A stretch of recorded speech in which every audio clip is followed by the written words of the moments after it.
มาเสียกล้วยให้ทีมงานกินโอ้ใจดีรีมื้อนี้นะก็เอาลายใส่เนาะ ก็ไหวเถิดมึงกินมื้อกินอะไรเบิ่งไอ้สิทำปอปลาคำใหญ่ดิเต็มคำเลยเนาะคำเดียวเหรอเดี๋ยวบอกอยู่บ่ FC ว่ามื้ออื่นมีงานบุญอยู่บ้านให้เพิ่นมาบ่ได้บอกมาเด้อ FC มื้ออื่นไปเล่นบุญกินงะอยู่บ้านน้องแสดงว่าผู้สาวนี่ฮอดมื้อบุญนี่แสดงว่าผู้ใดอยากเอาไปยินเบียร์ก็ได้บ่กอดได้บ่ผู้สาวนะกอดได้บ่ได้หอมได้โอ้ย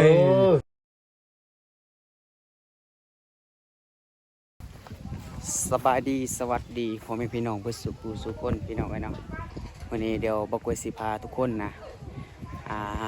ไปเยี่ยมยามเสามึกนำกันพี่น้องว่าเพื่อนเห็นยังในตอนนี้เนาะ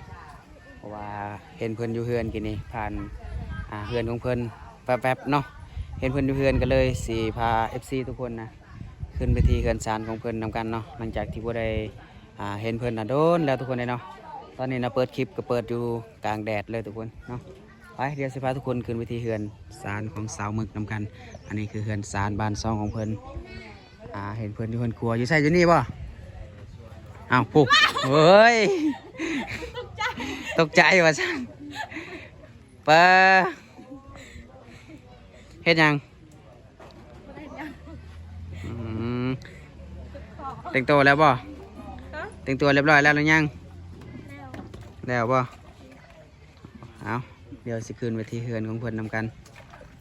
ให้เพิ่นล้างมือก่อนแต่งตัวงามๆก่อนอีกอย่างอีก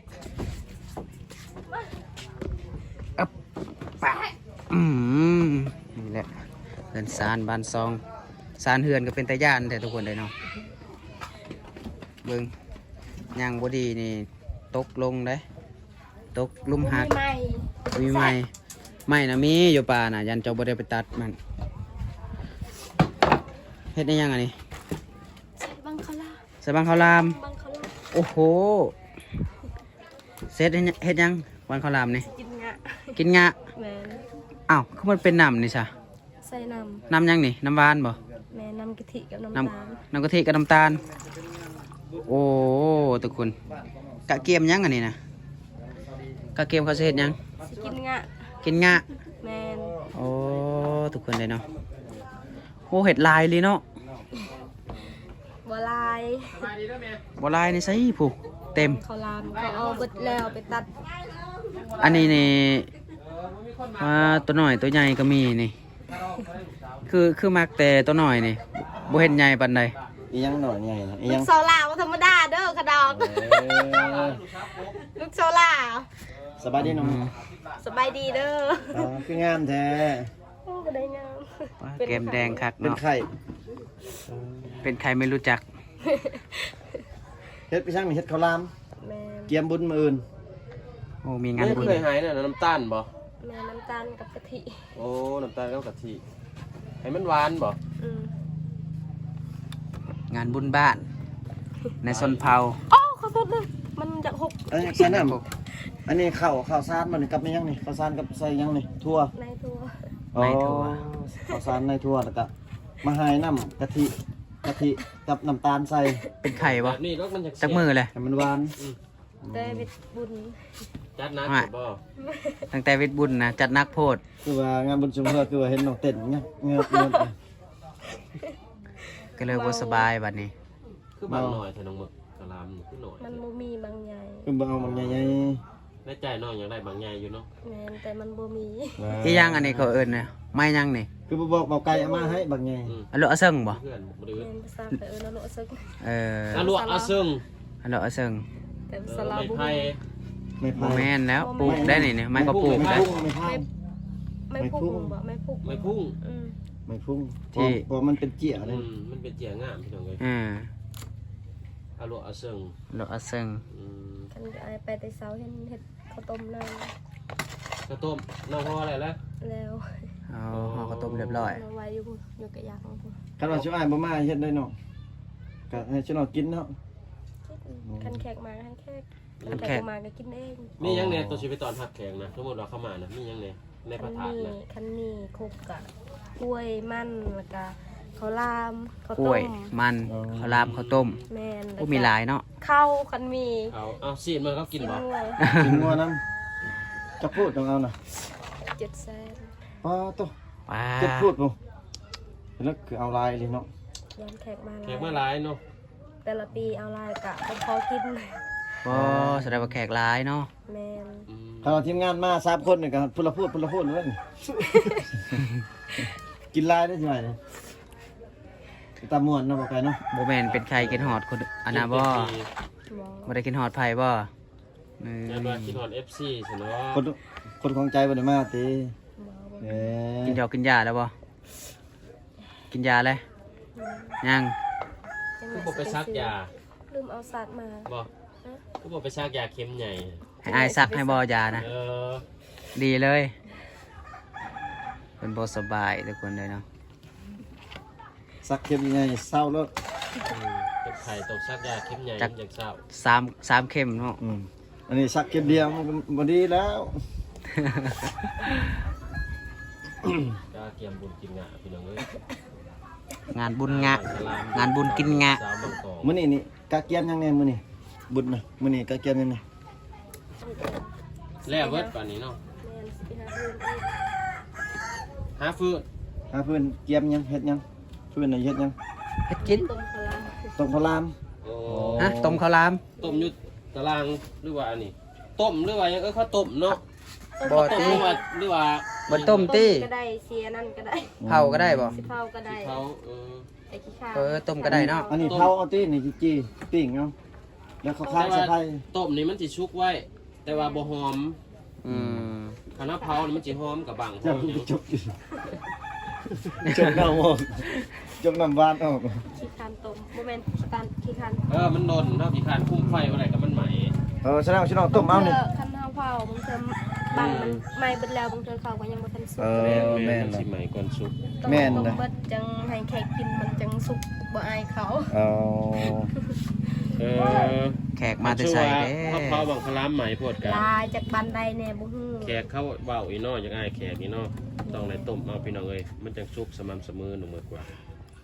ข้าวหลามนี่ต้มตอนแรกนี่บ่ต้มนะเดือมื้ออื่น ต้มมื้ออื่นเช้าประมาณ4 โมงก็ลุกมาต้ม อ๋อ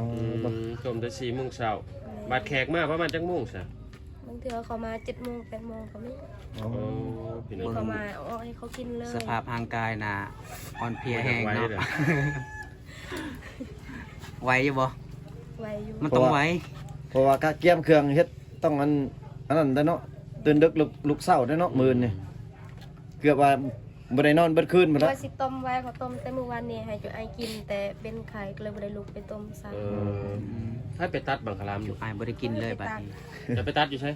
ไปตัดอยู่บ้านนั่นน่ะอยู่บ้านละกาย ละกาย บ้านนี้บ้านละกาย เขาปลูกเต้นี่นะ ไม่ใช่ละกาย เขาบ่ได้ปลูก อยู่ใช่ละกาย ต้นศาสตร์ บ้านนี้บ้านละกาย แต่เมืองพีนบ่ โอ้ โอ้ ไก่แห้งเอามาลายแต่เขาขอ เอาอันนี้นะเขาบ่ได้ปลูกเนาะ คือบอกไปตัดอยู่ผู้เอา อยู่ผู้บ่มีผู้อยู่บ้านน้อง โอ้ ตัดอยู่ละกายตัดอยู่หัวจะร้อยเนี่ยจะร้อยบ่มีบ่ มีอะไรหัวจะโรยเนี่ยเอาลองนี่ อืม มีบ่ เออ บ่ฮู้ซะ บอนขึ้นคอยนะก็ไม่พุ่งไม่พางชีวิตเนี่ย มีเนาะ มี ก็บอกว่าตัดอยู่หน้าก็มี อืม แต่ว่าต้องไปตัดผู้เดียวเด้อ หน้าเบาไทยมีแต่บังใหญ่ๆได้เป็นว่าได้ บอกไม่ไผ่อยู่ อายสิไปนำบ่ รุ่นไม่ยังกับซ้ำนี่แหละ ใหญ่สุดเลย มิ่นเนี่ยเอาคนละจักอันเนาะมึกนั่นนี่ โอ้บ่ได้นะ มีแต่เฮ็ด ได้ คือ ประมาณ100ปลายเนาะ บ่ฮอด โอ้โหไม่ยังหาซิปจะพอดหรือบอลนี่ อืม อันนั้นน้องมึก บ่ ระหว่างบางน้อยกับบางใหญ่ตัวใดแซ่บเนาะ แซ่บบางใหญ่ แซ่บบางใหญ่คือมันเป็นเลยรสชาติมันต่างกันบ่เนาะ ไงมันกินอิ่มเนาะ แม่น เดี๋ยว หน่อยกินบ่อิ่มแล้ว คนมัก น้องบางใหญ่ บางไง บาง ใช่ ใหญ่นะแซ่บก็บางน้อย ปลามื้ออื่นนี่อาจสิมาขายได้ที่บางคลาน ได้ มีบางยาวบางสัน นี่มาเพ่งบางคลามกันพี่น้อง เป็นบางคลาม เฮ็ดได้บัดนี้เมียนบัดนี้เนาะมื้อเช้านี่ต้มพอดีได้เพื่อมาเขาให้มันอันนี้เนาะ แล้วสิไปใช้ต่อบัดนี้เฮ็ดเองดัง สิไปหาพื้น หาฟืน นะฟื้น ฟื้น อ๋อน้องเป็นกาดเยี่ยม นี่เรียบร้อย ได้อาหารยัง บัง มื้อเช้านี่ ข้าวหลาม บ่มี เสลอข้าวต้ม นั่นหน่อไม้ โอ้ แต่ น่า วัน ข้าวต้ม นี้ ทุกคนเลยเนาะข้าวต้มห่อแต่เช้านี่เรียบร้อย ไปกินโลด เฮ็ดทันสมัยอยากคือแบบ มื้อไปกินโลด นี้นะ มากินให้อิ่มรอบๆมือนะ แม่กินฟรีได้บ่ได้เสียเงิน บกล้ามาดอกบ่ได้บอกเนาะ นี่ได้กระตกบ่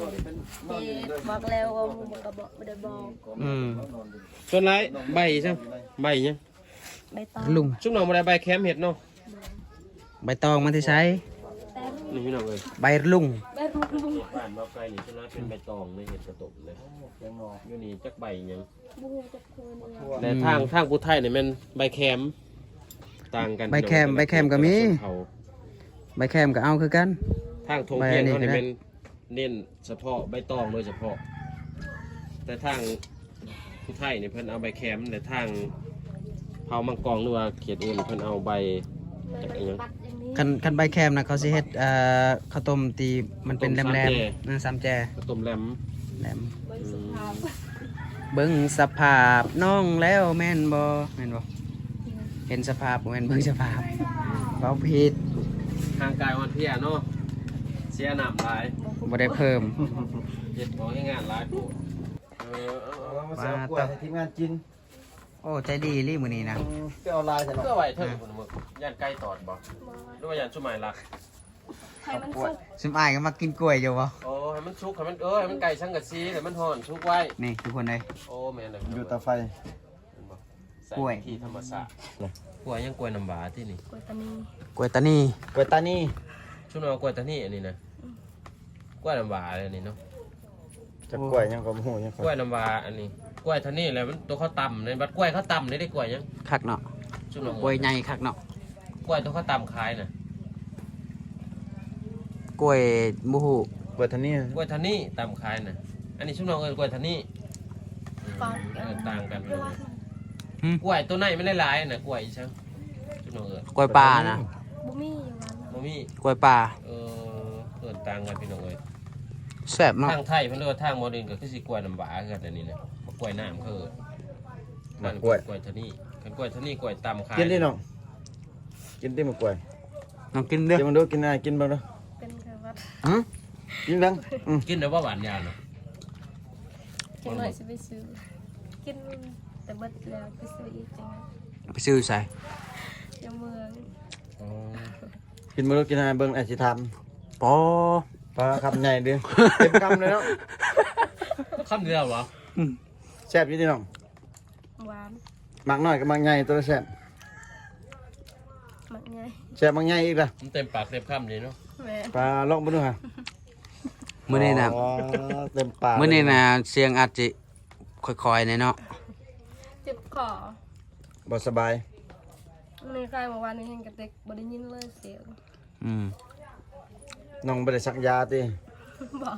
ไปบ่สิพาไปสักยาอยู่ห้องหมอ ผมแม่นอมแต่ยาบ่จะเจ็บคอ อมยาบ่เนาะบ่ได้สักมันจะอมหมดเลย บ่ได้อมได้จังเจ็บ เอ้า ใจ เจ็บคอต้องซื้อยาอมมาได้มันจะเจ็บเพิ่มอีก บ่ยาอมยาอันนั้นนี่มีอยู่ยาวิตามินอมนะ อืม FC เป็นหูอยู่ว่าฉันเป็นไข้เป็นหนาวนี่บ่ เป็น บอกเพิ่นเนาะ เพิ่นเป็นห่วงอยู่เนาะโอ้ดีแล้วมี FC เพิ่นยังเป็นห่วงพี่น้องเว้ย ได้บอกอยู่บ่ FC ว่ามื้ออื่นมีงานบุญอยู่บ้าน ให้เพิ่นมาบ่ได้บอก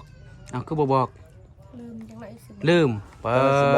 อ่ะส่วน FC มาแล้วนี่ว้าวเลยนี่เพิ่นเบิ่งกันเพิ่นเบิ่ง อืม มาเล่นบุญ มาเด้อ FC มื้ออื่นไปเล่นบุญกินงะอยู่บ้านน้อง อืม น้อง มี สิต้อนรับ ยังแน่ เพิ่น กินหาบอกเพิ่นแน่ มีสิ้นงัวแล้วก็ข้าวหลามข้าวต้ม อืม กล้วย อ้อย มัน ผู้สาวได้ มัน มีบ่ ผู้สาวก็ไล่เบิด อ๋อแสดงว่าผู้สาวนี่ฮอดมื้อบุญนี่แสดงว่าผู้ใดอยากเอาไปยินเบียร์ก็ได้บ่ กอดได้บ่ผู้สาวนะ กอดได้ ก บ่ อดได้หอมได้ โอ้ย กอดได้ โอ้ยคอยต้องมาให้ได้ พี่น้องเอ้ย มื้ออื่นต้องมา ปีละเทื่อ แสดงว่า เขาเปิดอิสระเนาะ อืม อิสระเลยแบบช่วง แม งานบุญ นแบบเขากินมวนเงินแบบ กินม่วน ทำบ่มีก็ได้ แต่กินนั่งลิ้นมวนซื้อก็ได้แบบกินเหมือนกัน อ๋อ ช่วงมาหาผู้สาวมานั่งนํนี่เฮาต้องได้ให้เงินเขาบ่ บ่คันให้เขาเอาบ่ให้ก็เขาบ่ได้เอา ให้ก็ได้บ่ให้ก็ได้แสดงว่าเนาะ แมน สิกอดก็ได้สิหอมก็ได้เนาะ ถ้าผู้ มั สาก วเต็ม ที่ ใจ สุดและแบบนี้ เขาจะบ่ให้ที่เขาบ่ให้บ่สมมุติ บ่บ่ให้ดอก มันเป็นฮิตของประเพณีเนาะในยาม แม่น มีบุญมีหยัง อื่นก็เขาให้คือกันแหละ เฮ็ดอย่างอื่นก็บ่ได้เนาะ แมน ไปทางอื่นเขาบ่ให้ที่ไปทาง เฮ็ อื่ ด น ทางอื่นก็ได้ แต่อย่าเฮ็ดอยู่เฮือน อืม แต่ว่า คันเขาบ่เห็นเนาะ แมนกัน ไปปลาอย่างเดียว ก็ให้ ไปกับเขาปรับไม้แหละ ถ้าคนถูกใจก่อนนะจงไปแม่นบ่น้องถ้าว่าถูกใจจึงไปแม่นบ่ บ่ถูกใจกันแล้วคันว่าเมา เมาเลยไปเลย อื อาม ศัยสมสุรมุนพี่น้องเอ้ย แบบ ครับจะได้แบบนี้พี่น้องเอ้ย แบบอาศัยแบบเพ้อๆเมาแล้วกับลุยเลยเพิ่นบ่ กินฮอดจักโมงเหมือนสมมุติว่า บางเถื่อกันมีหมู่ไปกินนำกะเขาลินนำบางเถื่อก็อยากลินสดแจ้งก็ได้ กินแต่เว้นเลยก็สดแจ้งเลยก็มี โอ้กินจนแจ้งโห แมน แสดงว่า แจ้งเลยแจ้งเลยบ่ตายบ่เมื่อ บุญน่ะกินเต็มทีเนาะใครอยู่ได้ซ้ำได้ก็กินแบบลักษณะเขาราวเนาะ แม่ แม่น กินจนแจ้งพี่น้องเอ้ยโอ้ครับครับครับค เพ รับ ราะว่ามันปีละเทื่อเนาะ แบบเหล้าเบียร์แบบยังอาหารการกินนี่แบบชุน้องเตรียมไว้เบิดเรียบร้อยแล้ว แมนเตรียมไว้คันบ่พอคันหมู่ยังอยากม่วนกะหมู่ซื้ออีก หมู่ประกอบส่วน คันเฮายังมีเฮาก็ซื้อให้หมู่กินอีกคันเฮาบ่มีก็หมู่ประกอบส่วนนำก็ได้ ลักษณะหมูมาหามาตอนรับเนาะ แมน ถ้าว่ามันเบิดมันยังแหละก็หมูสิประกอบหรือว่าหมูซื้อให้เฮากินก็แล้วแต่ตัวนั้นพี่น้องเอ้ยแม่นๆแหละ คันว่าได้ไปแล้วบ่กินก็ต้องกินแหละครับมันเป็นเหตุ บ่กินบ่ได้บ่ บ่กินบ่ได้ บัดชุมายกินเหล้ากินเบียร์บ่เป็นนี่ได้ซั่นเฮ็ดได้ไดซั่นบัดนี้กินยังบัดนี้ กินเรากินเบียร์บ่เป็นก็ต้องกินตอน ดื่มเอา เบ็ดจอกหนึง กินจอกหนึงหรือว่าพายเนาะโอ้พี่น้องเอ้ยถือว่าก็โอเคอยู่สำหรับถ้าว่าผู้ใดที่ว่าบ่กินเหล้าหรือว่ากินของมึนเมาก็ กินอย่างอื่น แบบยินครอบเจ้าที่เจ้าทางแล้วก็แล้วพี่น้องเอ้ย บัดหมูเป็ดไก่ก็มีบ่น้องแบบกินแบบนี้ บาง มี เพิ่ บ่ นก็มีแต่เพิ่นน้องบ่มี ไก่บ่มีเนาะ มีแต่สิ้นงัว แม่นมีแต่สิ่งงัว จักโตสันเขาขัวงัวนี่ในบ้านนี่ ห้าโตปลา หาโตเพิ่นงัวหั่น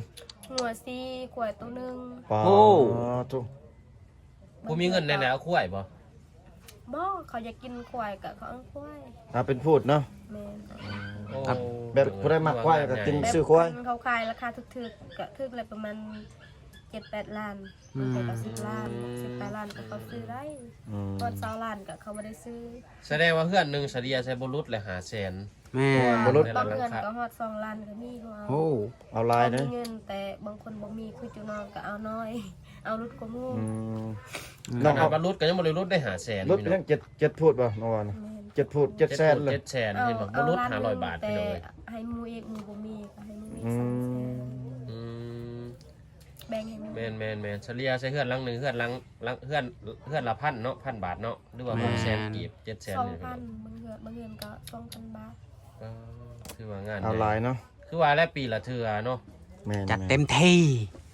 ข้าอาศัยกระถากินซีนงัวซีนควายกะอาศัยกินยามบุญนี่แหละพี่น้องเอ้ยคือว่าบางครอบครัวเขาจะบ่เคยแบบซื้อกินต้องอาศัยกินยามบุญเพ แบบ ราะว่าต้องในหาเงินหาคำมาซื้อเอาผูดน้ำหมู สมมุติว่าแบบพี่น้องมาลิ้นมากินเลยแบบเวลาเขาเมื่อน่ะมีบ่แบบเอาให้เขานั่นอันนี้มีบ่มีแบบ คัน ของตอน คัน กับมันยัง คัเลือกะเอาให้ของตอนก็มีคันบ่มีกะยังมีข้าวต้มข้าวลาบเอาให้แต่ข้าวลาบและให้เขา เอา เขาลำบังไง มาแล้วใช้ทุ่งให้อ้ายนี่เด้อ ใส่ตรงนั้นจะพูดหนึงเด้อ โอ้พี่น้องเอ้ยอันนี้ก็เป็นประเภทนี้อีกแบบหนึงของทางชนเผ่ามังกรเฮา เป็นตะมวนเนาะ แม่น ครับ แม่น ครับ แม่น พี่น้องเอ้ย